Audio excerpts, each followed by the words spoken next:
Bom dia, meus amados irmãos em Cristo Jesus. Que a paz do Senhor, que excede todo entendimento, guarde cada coração e abençoe o caminho de cada um que aqui se encontra nesta manhã. Amém? Vamos juntos, meus amados irmãos, abrir a palavra do Senhor no livro do profeta Isaías. Isaías é uma das grandes referências da Bíblia. Eu estou preparando uma pregação sobre o livro do profeta Isaías. Breve, se Deus quiser, trarei aqui. Hoje queria compartilhar com vocês do capítulo 58 de Isaías, a partir do verso de número 11.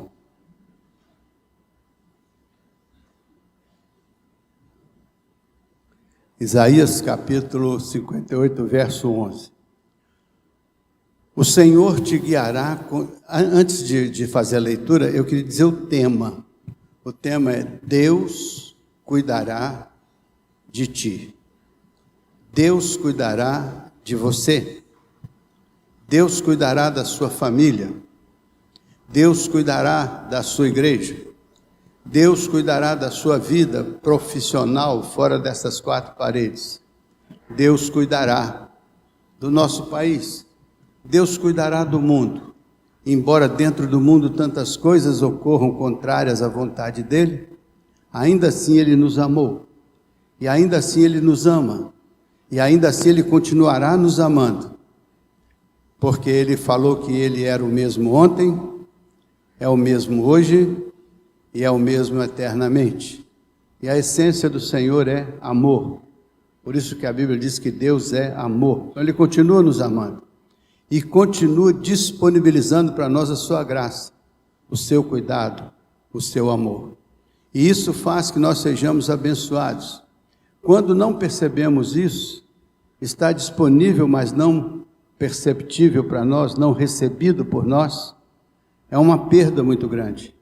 Mas quando isso é verdadeiro como revelação de Deus, e nós percebemos, e disso nos apropriamos, então a nossa vida se enche de um significado muito especial.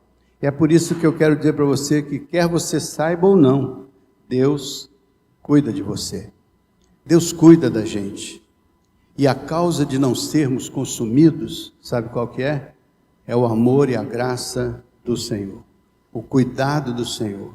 As misericórdias do Senhor são as causas de não sermos consumidos. Então, assim, nesse contexto, eu vou ler com vocês, então, o Isaías 58, até o final do capítulo. O Senhor te guardará continuamente. Eu vou lendo com você, tem duas coisas importantes. Primeiro, uma bênção que o Senhor promete. Depois, mais adiante, uma condição que o Senhor exige. Então, as bênçãos aqui declaradas são condicionadas à nossa fidelidade, à nossa lealdade. Então, se fizermos as condições especificadas pelo Senhor, através do profeta Isaías, então ele fará as bênçãos especificadas também através de Isaías. Então, se você quiser estas bênçãos, mais adiante, a partir do versículo 13, vocês vão entender as condições que Deus pede de cada um de nós. Tá bem? Então, bênçãos condicionadas. E assim vamos ver que bênçãos o Senhor tem prometido a cada um de nós. O Senhor te guardará continuamente. Então não é uma situação acidental, não é uma situação pontual, não é uma situação eventual, não é como se Deus eventualmente cuidasse de nós. Quando nós oramos, Deus cuida de nós. Não. Deus está permanentemente com seus olhos voltados para as nossas vidas. Quando oramos, estamos reconhecendo a presença de Deus. Quando estamos clamando, ou louvando, ou fazendo qualquer outra coisa que referencia a nossa vida com a vida de Deus, nós não estamos surpreendendo Deus, porque Ele está continuamente inclinado para nós. Nesse exato momento, o Senhor volta o rosto dele para você, porque o rosto dele está voltado para você continuamente. O Senhor ouve a sua oração quando você está no fundo do poço, porque Ele está presente na sua vida em toda e qualquer circunstância. É importante que no momento que você reconhece a presença de Deus, então você se dá conta de algo especial que Ele faz na sua vida, porque Ele é o que Ele sempre disse que é, nosso refúgio e fortaleza, socorro bem presente nas nossas necessidades. Então, Ele fartará a tua alma em lugares áridos. Ele fartará a tua, está presente continuamente. E Ele dará fartura para o irmão nos lugares áridos. Lugares áridos são lugares de difícil produtividade. O deserto é um lugar árido, mas tem vida no deserto. E Deus falou conosco aqui na palavra, em lugares áridos, Ele fartará a alma de cada um de nós. A alma vivente é a consciência da nossa existência. Então, nesta consciência da nossa existência, que nos faz diferente dos outros seres criados, seres vivos, é que nós temos a ideia do nosso passado, temos a visão do nosso possível futuro e temos as escolhas, decisões, atitudes, vontades no nosso presente. Imaginamos o futuro e avaliamos o passado. Isto é uma alma vivente que tem consciência de si mesma no tempo e no espaço. Então Ele fartará a tua alma, Ele fartará a vida consciente que você tem, mesmo que você esteja em lugares áridos. Aparentemente as coisas podem não ser do jeito que você imaginava ou do jeito que você gostaria, mas está no controle do Senhor. Foi no meio do deserto que o diabo tentou o Senhor, e o Senhor ali resistiu e nos deu a percepção de que Ele estava presente. No final de todo aquele encontro do diabo com o Senhor no deserto, no final das contas o Senhor saiu vitorioso, e a Bíblia diz que os anjos de Deus vieram e o serviram. Então Deus tem um grupo angelical que te serve no deserto, que te acompanha no deserto, que acompanha nos lugares áridos. Se você vive um tempo difícil da sua vida, se você vive um momento difícil da sua caminhada, se você olha ao seu redor e tem a sensação de que lhe falta muita coisa, sensação de que algo está árido na sua vida, não acontece do jeito que você gostaria, não deixe de pensar também, juntamente com essa sensação de frustração e vazio, que o Senhor, Ele farta a sua alma no deserto. Ele não precisa deixar de existir um deserto para Ele abençoar a sua vida. Assim como não precisou deixar de ter uma cova para Ele dar livramento para o Daniel lá dentro. Não precisa deixar de existir o deserto. É importante que você creia que existe um Deus poderoso que farta a sua alma no deserto. Então o deserto pode ser superado pela presença, cuidado e misericórdia de Deus. O deserto continuará deserto, mas a mão de Deus te fará vencedor no meio do deserto. A tua alma em lugares áridos fortificará os teus ossos. A Bíblia diz que muitas vezes os ossos da gente sofrem pelos nossos pecados.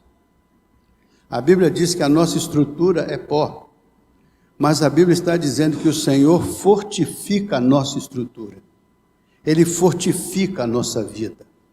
Ele cuida daquilo que é fundamental para a nossa sobrevivência.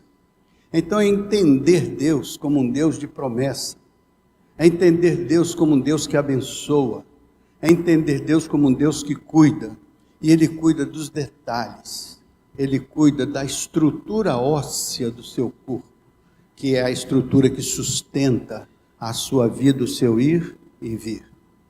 Olhe para o Senhor agora e diga: Senhor, eu te agradeço, porque o Senhor cuida até dos meus ossos. Ele cuida do seu coração triste. A Bíblia diz que o coração triste descai o semblante, mas o coração alegre aformoseia o rosto. Então Ele dá alegria para o seu coração, para que o seu rosto seja manifestante da sua alegria. Tal qual o homem é no seu interior, assim ele se projeta no seu exterior. Assim ele é. Então Deus cuida do seu interior, dos seus ossos, do seu coração, da sua mente, cuida das suas emoções, para que você possa expressar no mundo onde você vive a alegria do Senhor, porque a alegria do Senhor é a nossa força. Somos fortes porque Deus derrama em nós este sentimento de completação, esse sentimento de alegria. Só serás como um jardim regado. Pense, você já teve um jardim na sua casa, ou tem um jardim na sua casa? Ah, não tenho. Lá é um tipo deserto árido, cheio de pedra e cimento.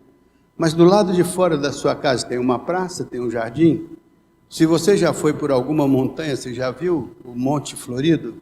Você já viu as flores? Você já viu a beleza da natureza? Deus cuida da sua vida como se fosse um jardim, mas não um jardim abandonado. Não um jardim cheio de mato. Não um jardim todo frustrado. Mas Ele cuida da sua vida como um jardim regado. Um jardim cuidado. Jardim regado é um jardim cuidado. É um jardim do qual se tem atenção e com o qual se tem atenção e cuidado. Olhe como o profeta Isaías fala da sua vida nas mãos de Deus. Ele cuidará de você como um jardim regado e como um manancial.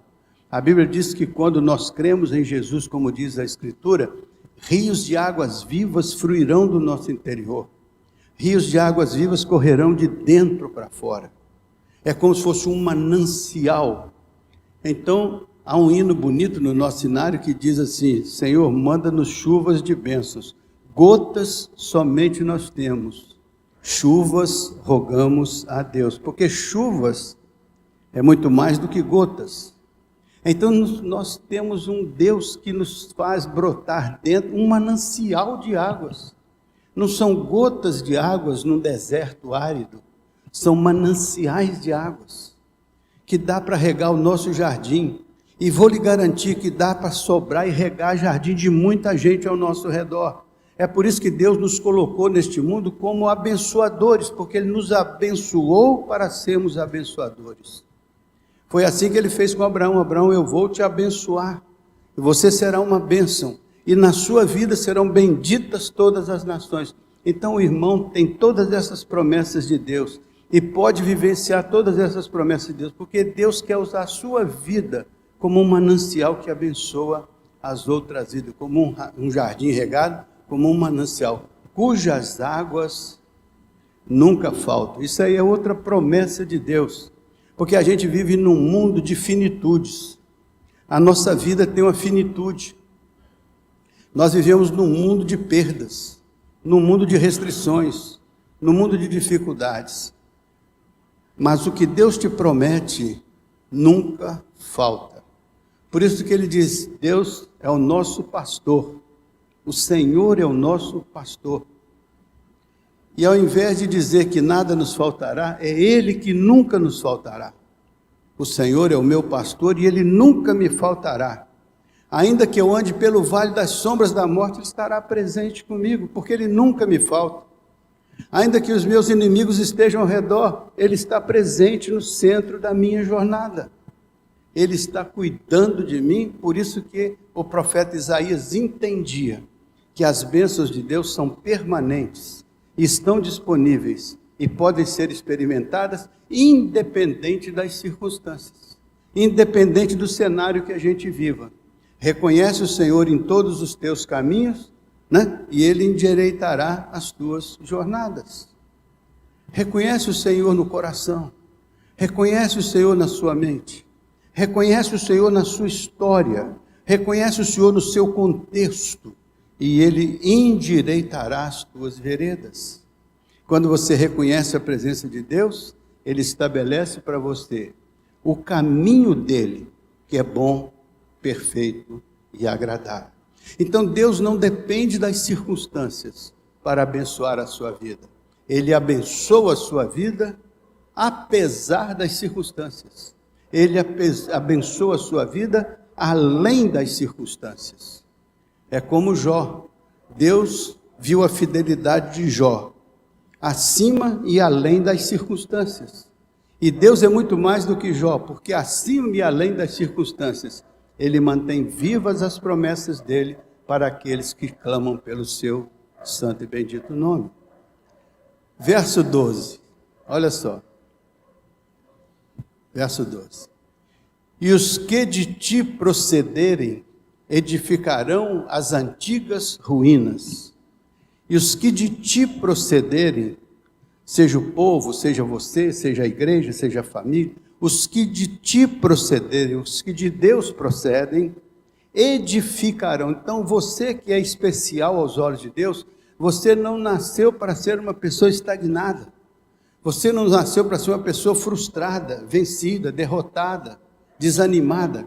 Você nasceu para ser um edificador. Você nasceu para ser um restaurador. Você nasceu para ser um edificador de antigas ruínas. Onde tem uma coisa ruim, você chega lá e transforma. Onde tem uma coisa com problema, você chega lá e transforma. Onde tem uma coisa arruinada, você chega lá e transforma, porque você reflete a luz de Deus, você reflete o amor de Deus, você reflete o poder de Deus, porque Deus disse que nos daria a bênção do Espírito Santo, que seria o poder dele dentro da nossa experiência pessoal, não é? Então, antigas ruínas, e levantarás os fundamentos de geração em geração.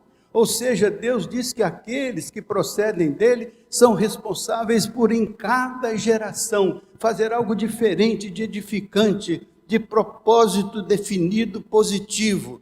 Então você hoje está aqui como alguém a quem Deus quer lembrar que você procede de Deus, você é filho de Deus, você faz parte do corpo de Cristo. Então Deus diz que nesta geração você será uma bênção, e em cada geração Deus levanta pessoas como você para abençoar aquela geração, e de geração em geração os filhos de Deus edificarão ruínas, construirão onde tudo está derrotado, farão através da sua vida, do seu trabalho, da sua dedicação, farão coisas importantes, pessoais, bonitas, boas, edificantes acontecer em função da sua vida abençoada pelo Senhor, da sua visão de que você é um reflexo de Deus no lugar onde você vive.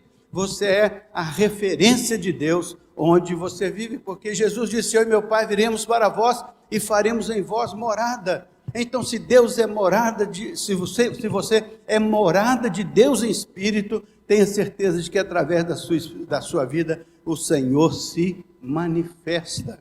Se manifesta para quê? Para dizer que você é o bambambam? Não, se manifesta para dizer que Ele, através da sua vida, está ajudando a edificar gerações, edificar situações arruinadas. Significa que através da sua vida Ele está trazendo vida onde antigamente havia morte. A palavra do Senhor é viva e eficaz, e ela penetra profundamente, e ela faz as coisas ruins saírem, e ela ajuda que a gente compreenda a obra do Espírito no coração da gente, enchendo-nos da unção do Senhor, da plenitude do Espírito.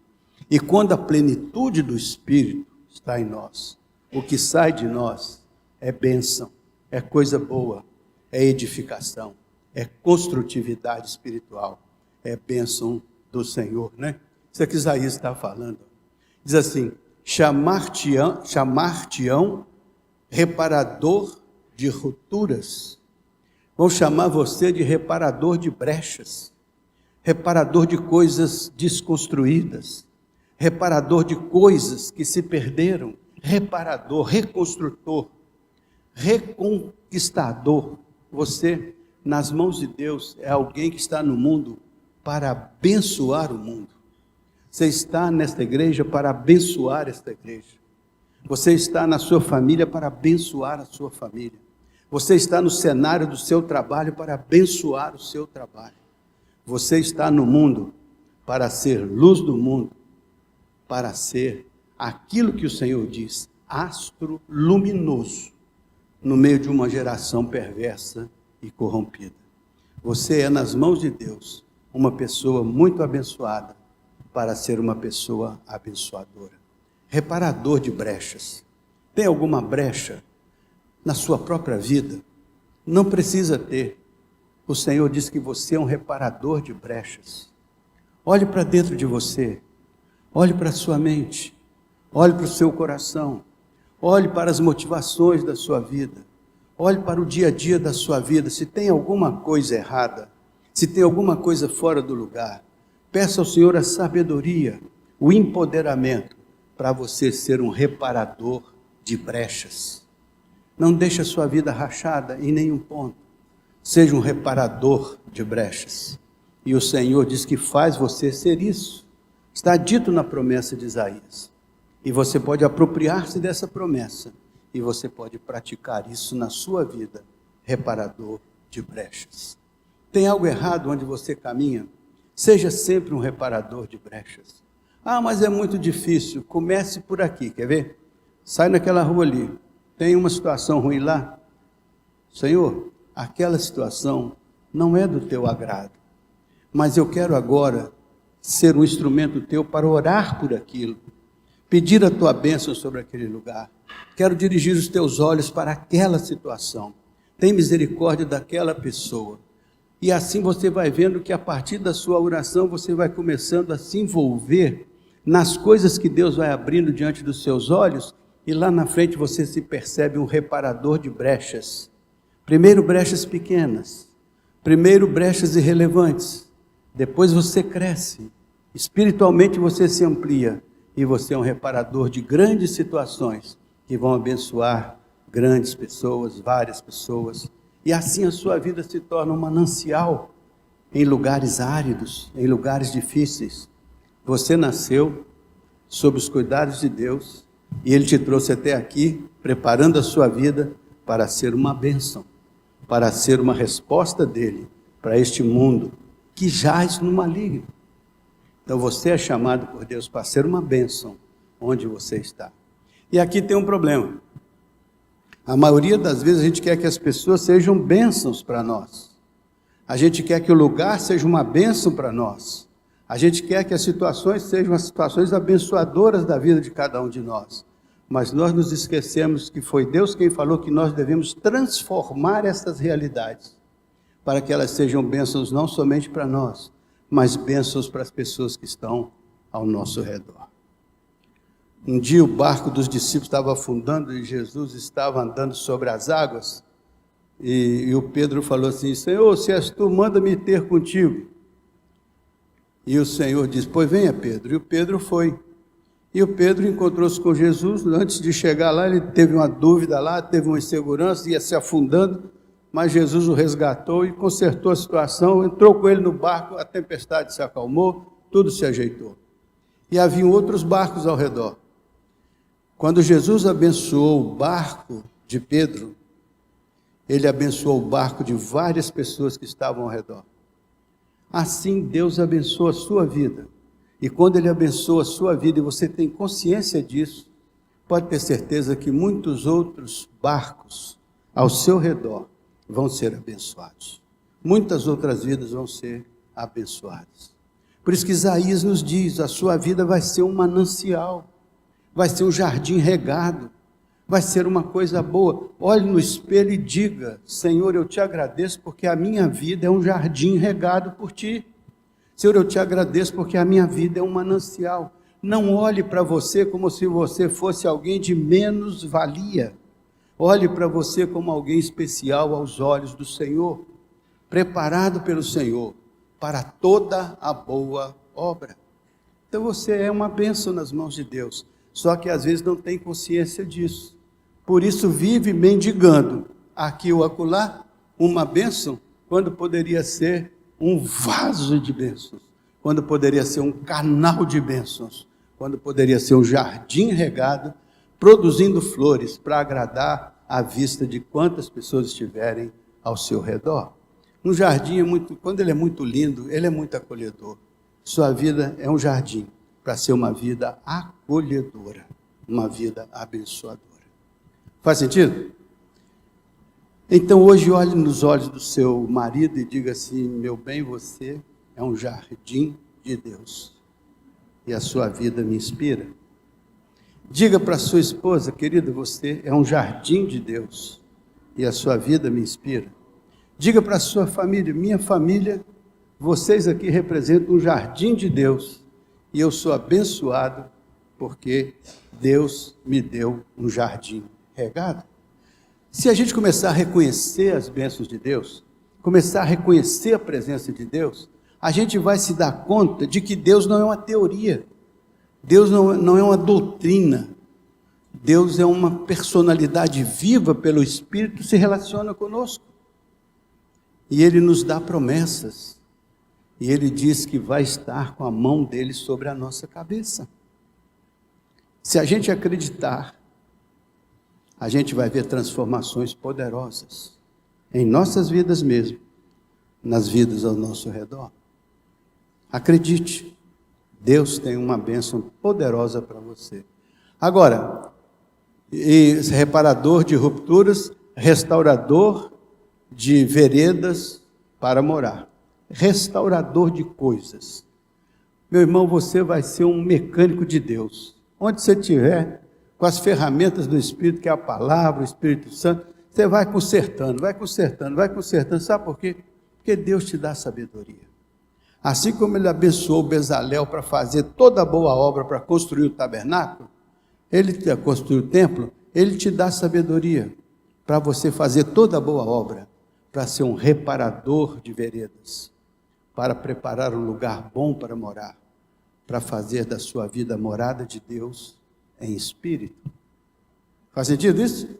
Agora tem condições para tudo isso acontecer. Vocês acharam legal isso? Aperte de 1 a 10 a sua alegria por conhecer essa profecia do Senhor através do Isaías, né? 1, 2, 3, 4, 5, 6, 7, 10, ela disse 10. Então, apertou 10. Por quê? Porque ele está convicto de que Deus deu uma profecia maravilhosa para ele nesta manhã. E agora, as condições para que isso seja verdadeiro. Vamos ver? A partir do verso 13. Vai lá, minha 13. Alô, 13. Diga lá. Isso. Vou olhar aqui porque a letra está pequena lá, né? Se desviares o teu pé do sábado.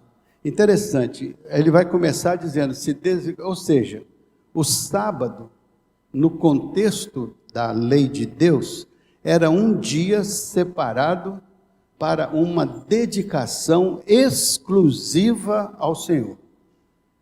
Uma dedicação exclusiva ao Senhor.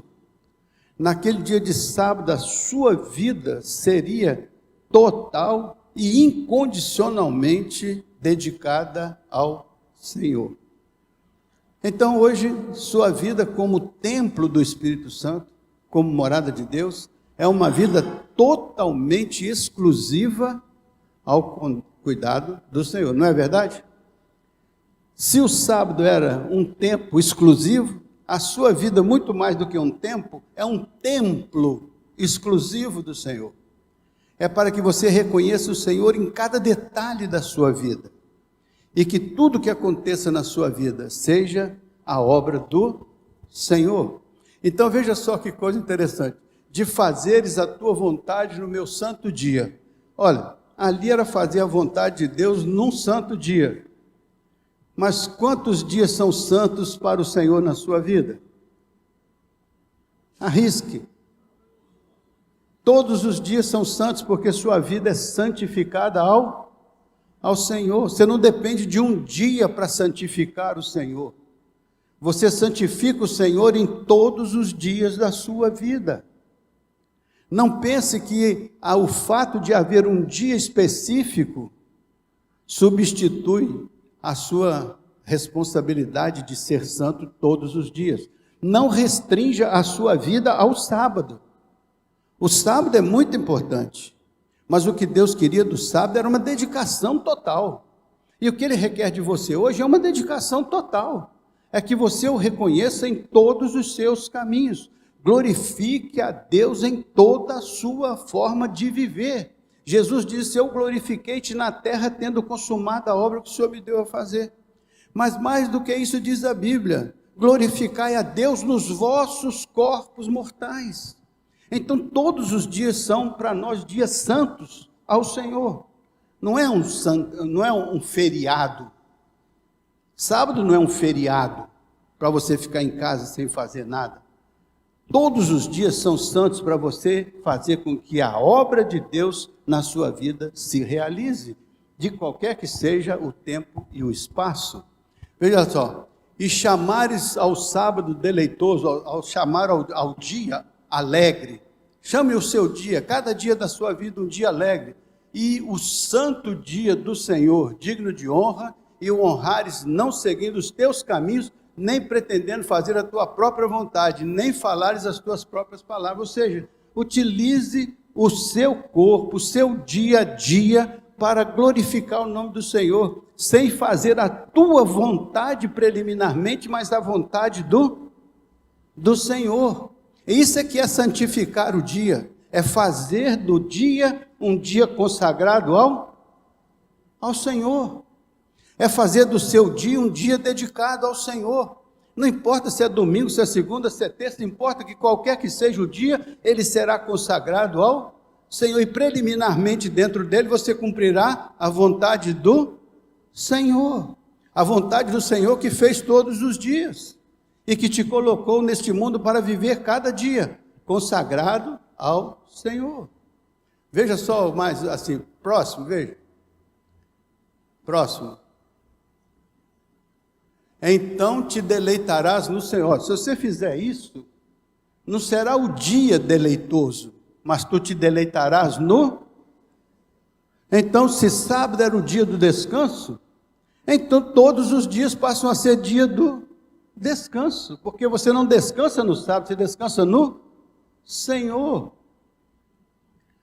Por isso que é importante um dia, para vocês entenderem, quando Jesus estava com os seus discípulos, autorizou os seus discípulos a entrar numa plantação de milho, colher o milho para comer. Aí os doutores da lei chegaram: você não pode fazer isso, porque você está violando o dia do sábado. Jesus disse para ele: você não entendeu nada. Vou te dizer uma coisa simples. O homem não foi criado para o sábado. O sábado é que foi criado para o homem. Então não é o homem que se submete ao sábado, é o sábado que se submete ao homem. Por que ele disse isso? Porque se você tem na visão da criação do dia do Senhor, um dia que você, dentro do qual glorifica o nome dele na sua maneira de viver, então o Senhor diz: o homem não foi criado para o sábado é que foi criado para o homem. Então não coloque a lei acima da sua relação com a vontade poderosa de Deus, mas coloque a sua vontade poderosa de Deus e depois cumpra toda a lei. E como não conseguimos cumprir toda a lei, nos estribamos no sacrifício de Jesus, que morreu e nos restaurou da perdição. Não foi a nossa obra, não é o nosso cumprimento de uma situação que nos restaura da morte. O que nos restaura da morte é o que Cristo fez por nós na cruz do Calvário. A morte de Cristo é que é a nossa morte, porque a vida de Cristo é que é a nossa vida. Então vivemos em Cristo. Por isso que a Bíblia diz: já estou crucificado com Cristo. Estou morto com Cristo e vivo, não mais eu, mas Cristo vive em mim pela sua ressurreição. E a vida que eu agora vivo na minha carne, eu a vivo na fé do Filho de Deus, que por mim, que me amou e por mim se entregou. Então eu estou em Cristo, e por estar em Cristo sou nova criatura, e por estar em Cristo eu estou em todos os momentos da vida de Cristo, e Cristo está em todos os momentos da minha vida. Percebe isso? Então veja lá, isso é uma condição. Então passa o verso 15. Eis que a mão do Senhor não está encolhida para que não possa salvar, nem agravado o seu ouvido para que não possa ouvir. Se você disser assim: eu gostaria muito disso, mas minha vida está muito comprometida, minha vida está em pecado, minha vida está distante dos propósitos de Deus, eu não sou uma pessoa realmente dedicada ao Senhor, não reconheço o Senhor, vivo mais pela minha carnalidade, meus desejos, do que propriamente pela vontade e propósito de Deus. A mão do Senhor não está encolhida, nem os ouvidos dele estão bloqueados para ouvir a nossa oração.